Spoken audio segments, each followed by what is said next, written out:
بسم الله الرحمن الرحيم. فإن خير الحديث كتاب الله، وخير الهدي هدي محمد صلى الله عليه وسلم، وشر الأمور محدثاتها، وكل محدثة بدعة، وكل بدعة ضلالة، وكل ضلالة في النار.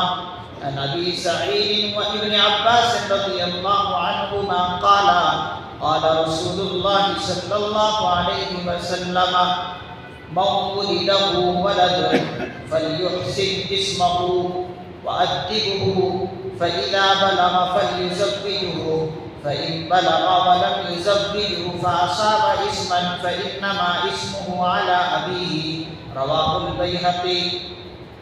حضرت ابو سعید خدری اور حضرت عبداللہ ابن عباس رضی اللہ عنہما سے روایت ہے کہ رسول اللہ صلی اللہ علیہ وسلم نے ارشاد فرمایا کہ جس کو اللہ تعالی اولاد دے تو چاہیے کہ اس کا اچھا نام رکھے اور اس کو اچھی تربیت دے اور سلیقہ سکھائے. پھر جب وہ سن بلوغ کو پہنچے تو اس کے نکاح کا بندوبست کرے.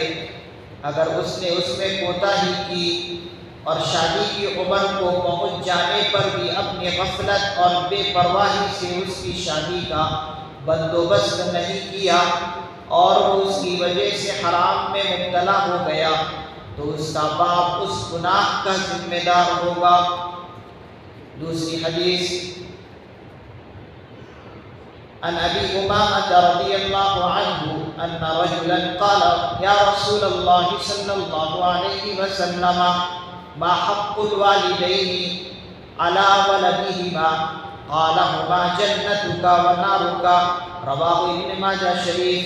حضرت ابو امامہ رضی اللہ عنہ سے روایت ہے کہ ایک شخص نے رسول اللہ صلی اللہ علیہ وسلم سے پوچھا کہ حضرت اولاد پر ماں باپ کا کتنا حق ہے؟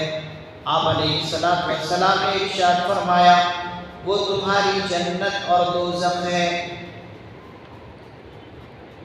دو حدیثوں کی تلاوت ہوئی ہے کتاب المعاشرتی والمعاملاتی سے. پہلی حدیث حضرت ابو سعید خدری اور حضرت عبداللہ بن عباس رضی اللہ عنہما سے. پہلی حدیث کا خلاصہ میں آپ حضرات کی خدمت میں رکھتا ہوں. پہلی حدیث ہے نکاح اور شادی کی ذمہ داری. جیسے ماں باپ پر اور بہت ساری ذمہ داریاں اولاد کی بنتی ہے، اولاد کی ہوتی ہے، وہی ماں باپ کی یہ بھی ذمہ داری بنتی ہے کہ جب بچہ یا بچی نکاح کے قابل ہو جائے تو اس کے نکاح کا بندوبست کیا جائے. اس پر حضور کی ایک حدیث ہے جو کہ تاکید فرمائی گئی ہے اس کے اندر کہ اس میں غفلت نہ برتی جائے. حضور نے اس حدیث کے اندر فرمایا کہ اولاد کا ماں باپ پر حق یہ ہے کہ اچھا نام رکھے اور اس کی صحیح تربیت کرے، اسے سلیقہ سکھائے. یہ سب کچھ ہونے کے بعد جب وہ بالغ ہو جائے، اب بالغ ہونے کے بعد ماں باپ پر یہ ذمہ داری بنتی ہے کہ اس بچہ یا بچی کا نکاح کرائے. شادی کی عمر کو جیسے ہی پہنچ جائے اس کا بندوبست کرے، اس میں کسی بھی حالت میں کوتاہی نہ کرے. اگر ماں باپ اس میں کوتاہی کرتے ہیں اور اس کوتاہی کے نتیجے اگر اولاد کسی حرام کاری میں مبتلا ہو جاتی ہے تو جس طریقے سے اولاد گناہ گار ہوگی اس کے ماں باپ بھی گنہگار. اس حدیث کے ذہن میں محدث نظام نے فرمایا کہ شادی اور نکاح کا بندوبست کرنا ماں باپ کا یہ فریضہ قرار دیا ہے. یہ ماں باپ پر گویا ایک فریضہ ہے جو ماں باپ اسے ادا کریں. افسوس سب افسوس یہ ہے ہمارے معاشرے میں اس بارے میں بڑی ہی کوتاہی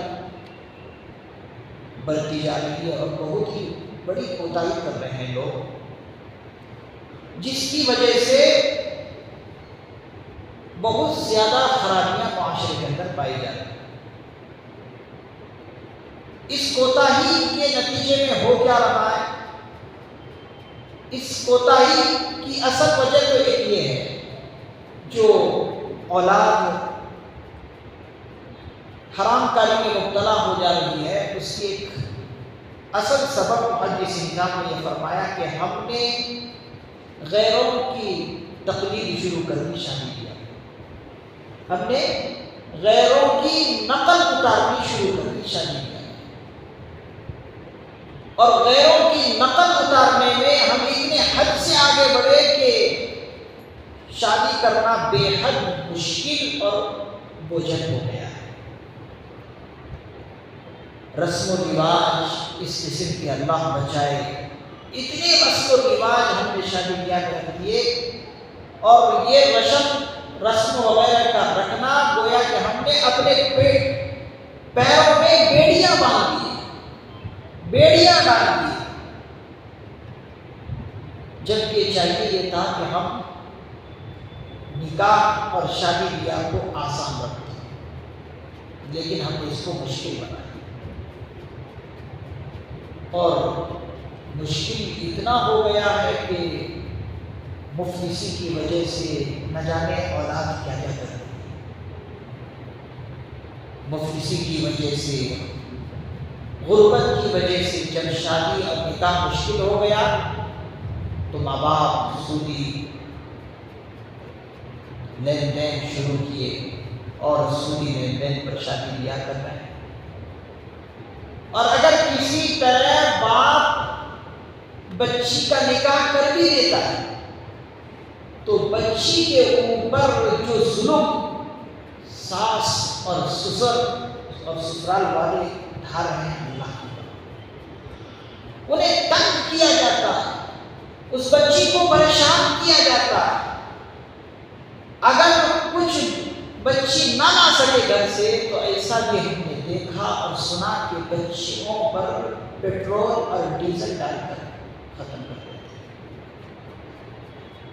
تیل چھڑک کر بچی کو جلا دیا جاتا ہے، اور اس قسم کے واقعات سے آئے دن جو ہے اخبار بھرے پڑے، ایک قسم کی کہانیاں بن چکی ہے۔ تو یہ ہوا کیوں؟ اصل وجہ یہ ہے کہ ہم نے غیروں کی نقل اتار کی شادی بیاہ میں شروع کر دی، اور وہ نقل بھی ایسے تھے جو کہ ہندوانہ رسم ہے، وہ سب کے سب ہندوانہ رسم ہم نے اپنی شادی بیاہ میں جب رائج کر دیے اور چلا دیے، تو جس کی وجہ سے ہماری بچیوں پر یہ ظلم ہو رہا ہے، تو اس سے ہمیں دور رہنا۔ اللہ کے فضل سے ہر ایک جو ہے صاحب اولاد ہوتے ہیں، ہر ایک کو اللہ نے اولاد میں مرد بچے بھی دیے ہیں، مرد بچیاں بھی دی، تو جن کے پاس مرد بچے ہیں ان ماں باپ کو سوچنا چاہیے کہ ہم اپنے بچوں کی جب شادی کرائیں تو پاک صاف شادی کرائیں، سادگی کے ساتھ شادی کرائیں، تاکہ جو دوسری بچی ہمارے گھر کو آئے وہ ہماری بچی ہو جس طریقے سے ہم خود اپنی بچیوں کی دیکھ بھال کریں۔ جس دن سے ماں باپ یہ سوچ رہے ہیں کہ یہ جو بیٹی ہمارے گھر کو آئی ہے یہ بھی ایک ہماری بیٹی ہے، جس طریقے سے یہ اپنی حقیقی بیٹی ہے، اگر ہم نے حقیقی بیٹی اس بیٹی کو بھی سمجھنا شروع کر دیا تو پھر کبھی جو ہے ہم دوسروں کی بچیوں پر اور دوسرے کی بچیوں کے ماں باپ پر بوجھ نہیں ڈالیں گے۔ ہم نے اس کو خرید و فروخت کا معاملہ سمجھ لیا، طرح طرح کے مطالبے، طرح طرح کی قیمتی چیزوں کی مانگ، یہ بہت خراب چیز ہے۔ میں نے کتابوں کے اندر پڑھا ہے، بڑی بڑی فتویٰ کی کتابوں کے اندر پڑھا ہے کہ یہ مطالبے کر کے لینا اور مانگ کے لینا یہ رشوت ہے، کیونکہ بچی والوں کے ماں باپ پر بوجھ ڈالا جاتا ہے، دباؤ ڈالا جاتا ہے کہ ہمیں ہونا ہے۔ اب بوجھ اور دباؤ ڈال کر جب دیا جائے گا تو یہی تو رشوت ہے، اور رشوت اسلام کے اندر حرام چیز ہے۔ تو ہر ایک جو ہے اپنے بچوں کہ جو شادی کرائے سادگی کے ساتھ شادی کرائے۔ ہم خود حضور کی زندگی کو لیں گے، حضور نے کتنے سارے نکاح کیے، حضور نے خود اپنی بچیوں کا نکاح کرائے، کیا ان کے اندر اس قسم کے کچھ لین دین کا کچھ ملتا ہے؟ کچھ بھی کتابوں کے اندر نہیں ہے۔ تو اگر جب ہم نکاح کو سادگی کے ساتھ اپنائیں گے تو یہ نکاح بہت ہی ہلکا پھلکا ہو جائے گا، اور محدثین نظام نے تو یہاں تک فرمایا کہ یہ ایسا ہو جائے گا جیسے کہ جمعے کی نماز ادا کرنا، اتنا ہلکا پھلکا یہ نکاح ہوتا ہے۔ جیسے جمعے کے دن کے لیے، جمعے کی نماز کے لیے انسان کوشش کرتا، بس اپنی کوشش نکاح کرنے کے لیے کرنا پڑے گا۔ تو ضرورت ہے کہ ہم ان حدیثوں سے سبق لیں۔ دوسری حدیث جو تلاوت کی گئی ہے وہ ہے ماں باپ کے حقوق اولاد پر۔ جہاں اولاد کے حقوق ماں باپ پر تھے، اسی طریقے سے حدیثوں میں اولاد پر بھی ماں باپ کے کچھ حقوق ہیں۔ وہ کیا ہے؟ قرآن کریم کے اندر بے شمار حدیثیں ہیں، اور محدث نظام نے اس کو ایمان کا ایک جز قرار دیا ہے، ماں باپ کے حقوق ادا کرنا اولاد کا۔ اولاد کے لیے ضروری ہے کہ ماں باپ کے حقوق ادا کریں، یہاں تک کہ انسانوں کے اعمال میں خدا کی عبادت کے بعد ماں باپ کی خدمت اور راحت رسانی کا درجہ دیا گیا۔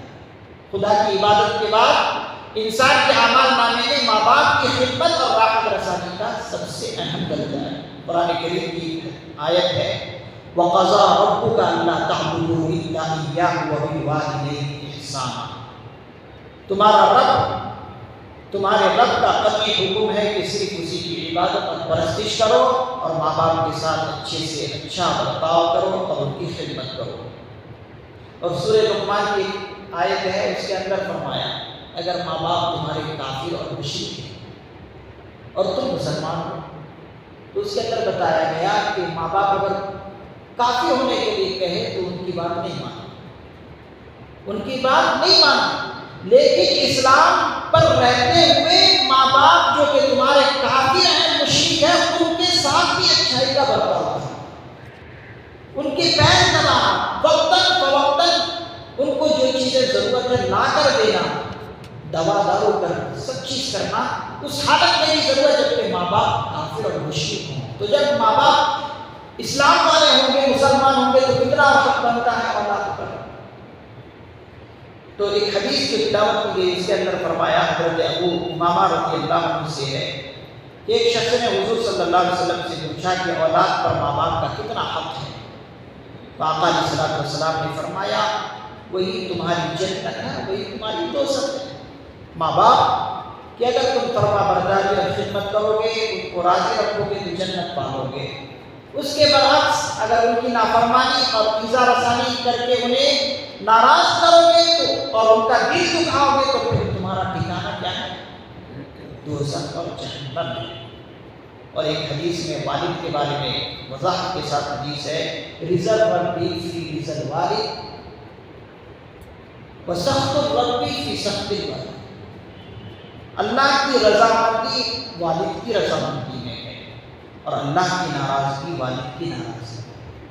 اگر انسان کا ماں باپ خوش ہے اولاد سے تو اللہ بھی خوش ہے، اور اگر والد ناراض ہے تو سمجھو گے اللہ بھی ناراض ہے۔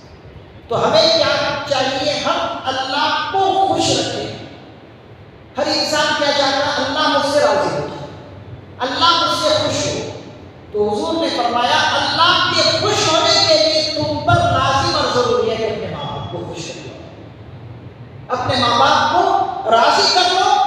اگر یہ شرط پائی جائے تو اللہ بھی انشاءاللہ تم سے راضی ہو جائے۔ بہت اہم بات حضور نے یہاں پر بیان فرمائی۔ آج کے دور میں آج ماں باپ کو اولاد کو سمجھتی نہیں، ماں باپ کی آج اتنی ناقدری ہو رہی ہے، اتنی ناقدری ہو رہی ہے کہ اللہ بچائے۔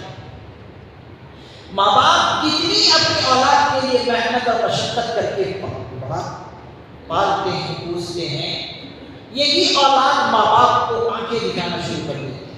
یہاں تک کہ آئے دن ہم خبر سن رہے ہیں کہ فلاں بیٹے نے باپ پر ماں پر حملہ کیا، ماں کو جو ہے موت کے گھاٹ اتار دیا۔ یہ اتنی ناقدری، ہم ایک دوست کے تحفے پر ہزاروں مرتبہ تھینک یو کہتے ہیں، اب وہی اولاد جس نے جو ماں باپ نے پالا اور پوسا اور بڑا کیا، پوری انتر کوشش کر کے اس کو پڑھایا لکھایا، اتنی خدمت کرنے کے بعد بھی ماں باپ کا کبھی شکریہ نہیں کرتا، ماں باپ کی پیر نہیں دباتا، تو یہ اتنی بڑی بدقسمتی کی بات ہے اولاد کے لیے کہ ماں باپ ناراض ہو جائے دنیا میں رہتے ہوئے۔ اگر ماں باپ ناراض ہے تو پھر اس شخص کے لیے دوزخ اور جہنم ٹھکانہ ہے۔ اللہ سے دعا ہے اللہ تعالیٰ ہمیں ماں باپ کو ہمیشہ راضی رکھنے کی توفیق نصیب فرمائے۔ جن کے ماں باپ دنیا سے گزر گئے اور اگر ناراض تھے تو حضور علیہ السلام نے فرمایا کہ ان کے لیے زیادہ سے زیادہ استغفار کیا جائے تو کفارہ بن جائے۔ اللہ سے دعا اللہ تعالیٰ مجھے اور آپ حضرات کو بھی عمل کی توفیق نصیب فرمائے۔ سبحان اللہ۔